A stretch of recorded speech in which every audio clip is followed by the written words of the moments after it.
Hi guys, this is Anthony, and today I'll be doing a review of Tori Amos' 6th studio album, Strange Little Girls, which is a cover album.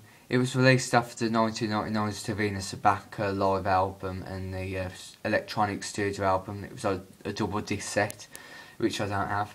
And actually, I might as well say that it's just under a week now till Gold Dust is released, which I'm really looking forward to. I'll definitely be doing like an unboxing sort of review on that one.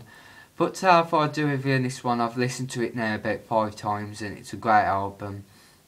Even though I'm not a fan of covers, but in this case Tori Amos has really created her own interpretations of each one song.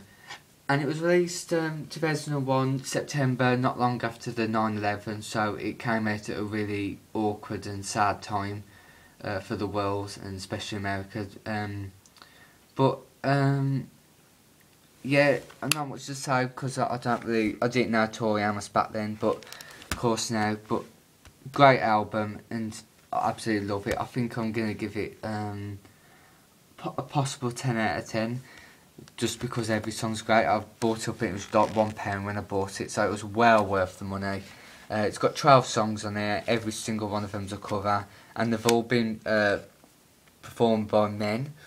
All the songs are originally by men, so Tori Amos is talking from a female perspective, which is really interesting. And she's created 13, because 2 of them are twins, for girls, for each song. And I'll just talk about each song. I'll just open the book up.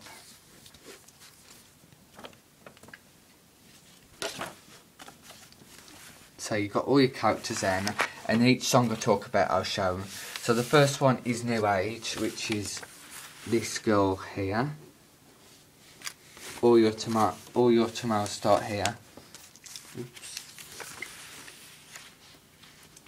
Now, New Age is like a slow opening song. It starts really distant and then it sort of picks up a bit halfway through.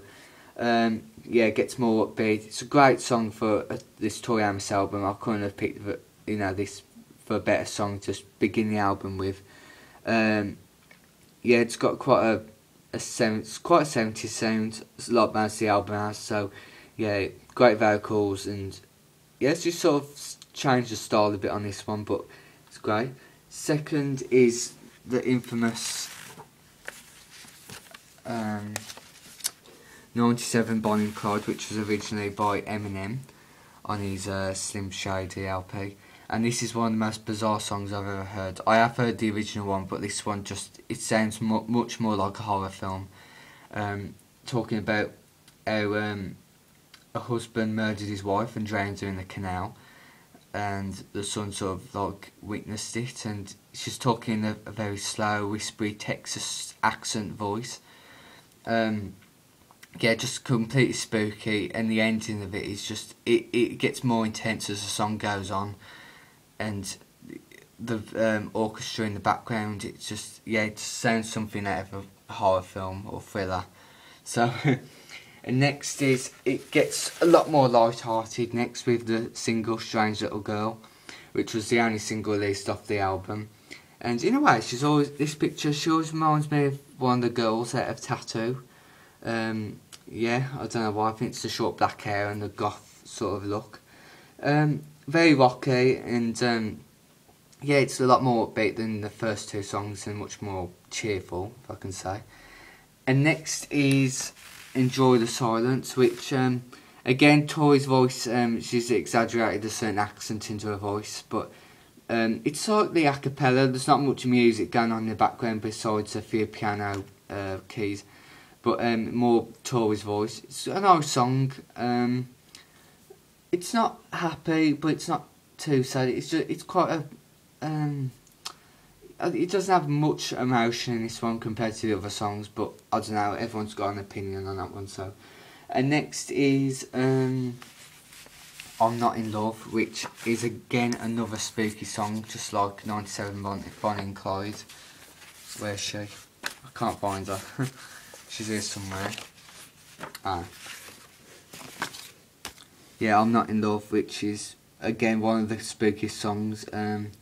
it's slow to begin with, and it suddenly starts to get louder. And Tori's voice, it just sounds very slightly in morning, just very spooky and creepy, and again, like some other horror film. But I love how she's like taken these songs and just created her own version, because I've heard the original, and this one just sounds really creepy compared to the original. And next is Rattlesnakes, which is this girl here, and it's one of the best songs off the album. It's more, you know, typical Tori, and it's not spooky or anything.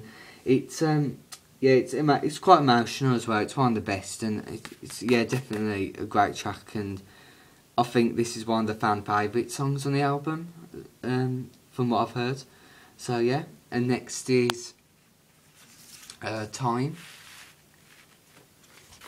which is this lovely girl here. Her picture's actually on my channel page in the background, so because it's one of my favourite pictures. And again, it's another nice song. It's not spooky. Her voice sounds absolutely great in this one, and very calm, and just really nice track to listen to. And she sounds really innocent on this one as well. Yeah. And next is Heart of Gold, which is the twins. They are somewhere hiding here.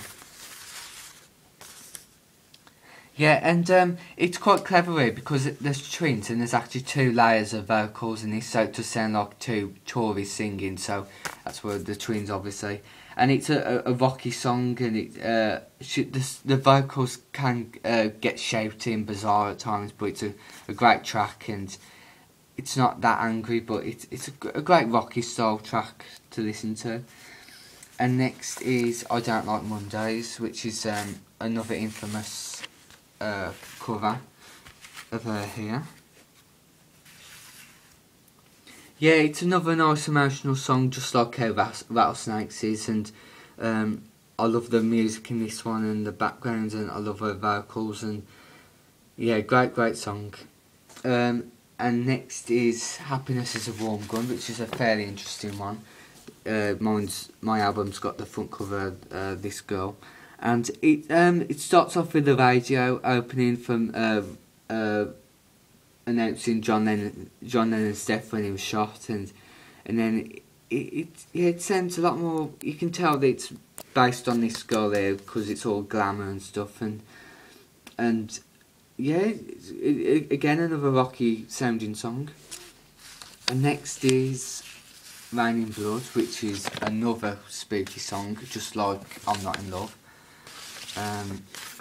Yes, nice glamorous girl on here, but yeah, it starts off with like helicopters, and her vocals sound very ghostly in this one, I think, and the piano's in here as well. It's just a really weird, scary sort of sounding song, but I love how I just love it. I just love all the different styles in there. And last, and certainly not least, is Real Men, which I think is the most typical sounding Tori song on the album, because it's just piano and Tori's vocals. So yeah, it's a great ending track, I think. I wouldn't like the album to end with a spooky song. It just ends on a nice high song. So yeah, that's it. So there's a few different styles in there. You've got the rocky side of stuff, you've got the piano stuff, you've got the more cheerful stuff, then you've got the spooky stuff. It's just got great different styles, and it's a great album to pick up, and I really recommend anyone getting it. Sorry if you know I keep overusing the same words like nice and scary and stuff, but there's no other way to put it. Just listen to the album yourself. If I recommend some tracks, I listen to 97 Bonnie and Clyde, because it's one of the fan favourites and it is a great song. I also like I'm Not in Love, which is a great spooky song. And in terms of cheerful songs, I recommend that you listen to Rattlesnakes. And also I Don't Like Mondays. So yeah, great album by Tori. Like I said, I'm not a fan of covers usually, but this one, you know, is an exception, because it just sounds like Tori's really recreated the songs herself, and yeah, it's brilliant. It's not just like a cash-in like a lot of albums that are these days to do with covers. It's like a work of art, and I really recommend it. So 10 out of 10 album. And if you want to see another video, there's another video on the YouTube channel. Just type in Tori Amos Strange Little Girls review, and it's by a guy named Joe, and he does a much more thorough review than I am. And he does a great review, and he likes the album just as much as me. So yeah, 10 out of 10, fantastic album, and leave any comments box below, and speak to you soon.